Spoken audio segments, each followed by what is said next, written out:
Mesdames, Messieurs les jurys, honorable assistance, élèves, participants, professeurs, dans le cadre de la 4e édition du Trophée La Goutte d'Or, organisé par Riched, l'équipe du lycée Elia Kada, dont l'encadrante est Madame Bouslikha Badia, ainsi que les élèves Ilaf Ben Khedda, Saifeddin Hilmi et moi-même Zine Frindi, nous vous présentons la circulation des piétons en partant du principe « Je suis meilleur que toi, ana khayrun mink ». Et je passe la parole à mon camarade Saifeddin Hilmi pour vous donner une idée sur le plan. Chers assistants, je vous présente à présent notre plan. Alors nous allons partir d'une introduction basée sur le slogan de la compétition « Je suis meilleur que toi », où nous verrons tout au long de la présentation, nous verrons les impacts ainsi que certaines causes de ce problème. Alors nous avons pris comme objectif général changer le paradigme pour assurer une sécurité maximale du piéton. Alors bien sûr l'objectif général c'est une vision. On va bien sûr parler d'autres choses, notamment de quelques objectifs spécifiques. Une vision prospective, préventive de la circulation du piéton. Durant notre démarche, nous avons visé à prendre une vision systémique et non pas linéaire pour avoir une idée plus générale du problème. Alors, une vision systémique de ce fléau en inscrivant tous les éléments en interaction avec cette problématique.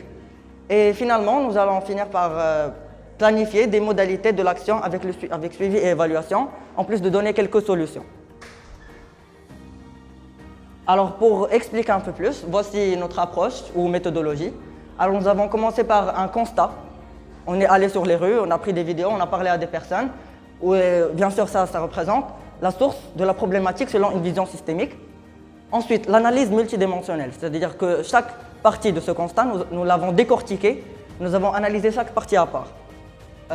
Une multiplicité des facteurs et des acteurs mis en jeu. Et pour finir, des propositions de pistes de solutions dans une vision préventive et pérenne, c'est-à-dire pour résoudre une fois pour toutes ce problème. Je vais maintenant céder la parole à ma camarade Ilaf Ben Khedda pour vous parler des bases sur lesquelles nous avons travaillé.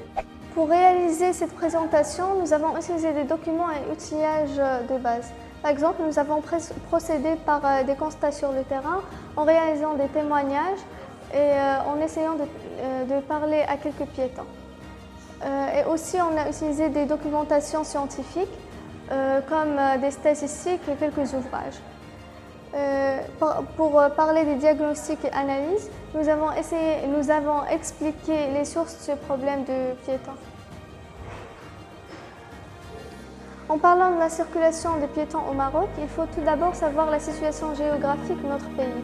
Il se situe au nord-ouest de l'Afrique et en 2017, il y a eu une validation d'une loi 103/14 qui a permis de créer une agence de sécurité routière. Celle-ci, nous l'avons utilisée pour recueillir quelques informations et quelques statistiques. En analysant la problématique des piétons, on a pris la citation de Marcel Archard qui dit que le piéton est une espèce de microbe qui vit dans les artères et qui gêne la circulation. Ainsi, quelques questions s'imposent. Premièrement, comment un véhicule qui est premièrement créé pour simplifier la circulation est devenu une machine à tuer? Deuxièmement, est-ce que ces sortes de véhicules qui sont normalement créés pour ce but sont devenus mauvais pour le climat et pour la planète Terre? Avant de continuer, je vous laisse, cher public, voir cette vidéo qui représente quelques témoignages de piétons qui se croient meilleurs que l'autre et qui traversent dans le sens qu'ils veulent, sans respecter les lois.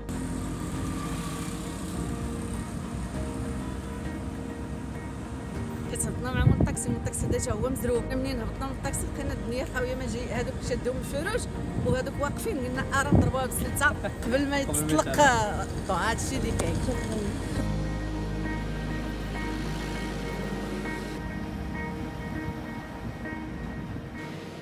Afin d'agrémenter nos dires, nous avons utilisé des chiffres pour réaliser les graphes suivants qui montrent la gravité du problème.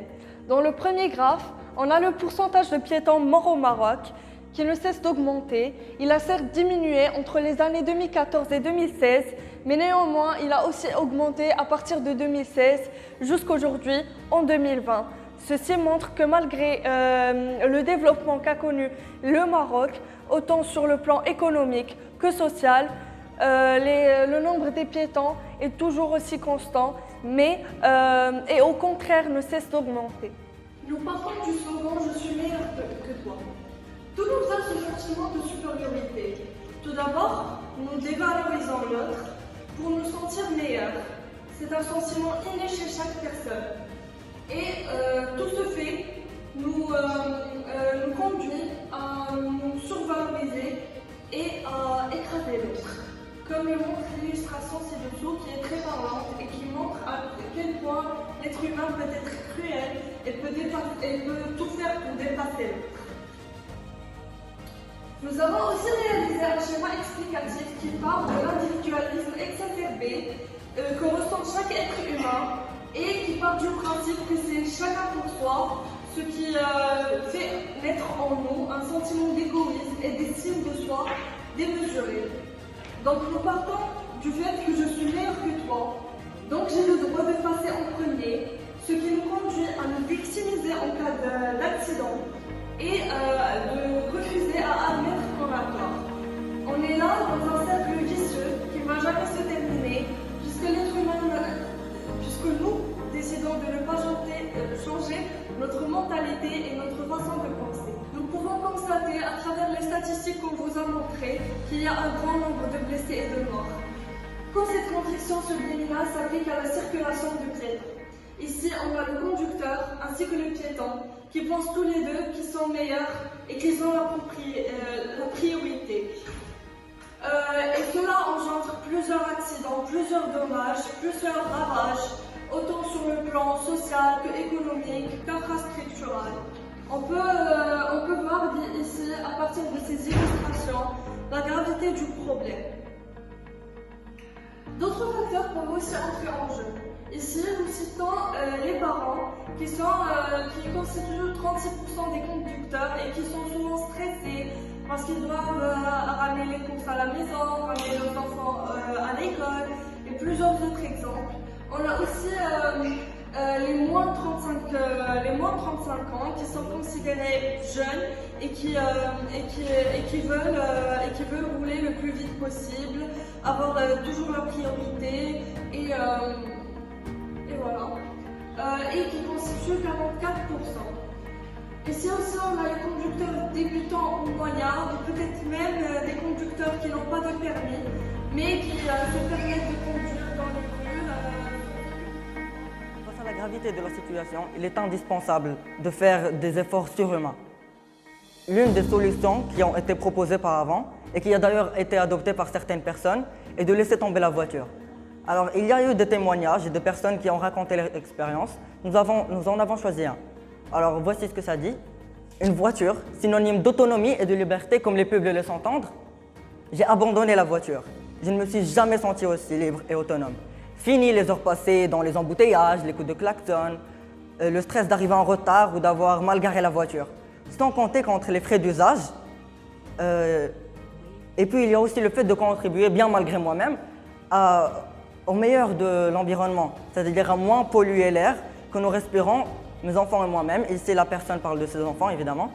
Alors, ayant des enfants en bas âge, cet abandon a généré l'incrédulité dans mon entourage. Depuis que j'ai arrêté de rouler en voiture pour mes trajets du quotidien, les bénéfices ont été très nombreux et les ajustements beaucoup plus simples et faciles qu'on peut l'imaginer. Un pur bonheur et de grosses économies. Alors, le témoignage montre que laisser tomber la voiture n'est pas seulement une solution pour le problème de la circulation ou bien pour le problème de l'environnement, mais aussi pour d'autres problèmes relevant d'un niveau personnel. Alors, d'après la vision soulignée par les accords de Kyoto sur la réduction des émissions de CO2, la vision du piéton n'est plus la même. La conception du piéton n'est plus la même.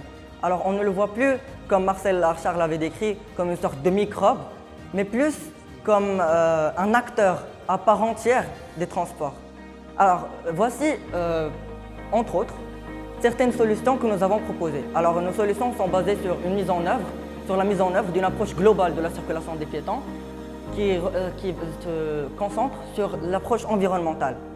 Alors, cette mise en œuvre a pour objectif de créer un espace public plus convivial, c'est-à-dire de transformer la route qui est maintenant un champ de bataille en une sorte de domicile pour le piéton, pour reprendre un peu sa place de roi, comme nous l'avions dit précédemment. Alors, il faut créer une sécurité plus optimale, moins d'accidents, moins de maladies causées par la qualité de l'air. Alors, ça, ce n'est pas facile à faire, bien sûr. Il faut plusieurs moyens, parmi lesquels on propose la réduction de vitesse des flux motorisés, le redéveloppement de circulation lente.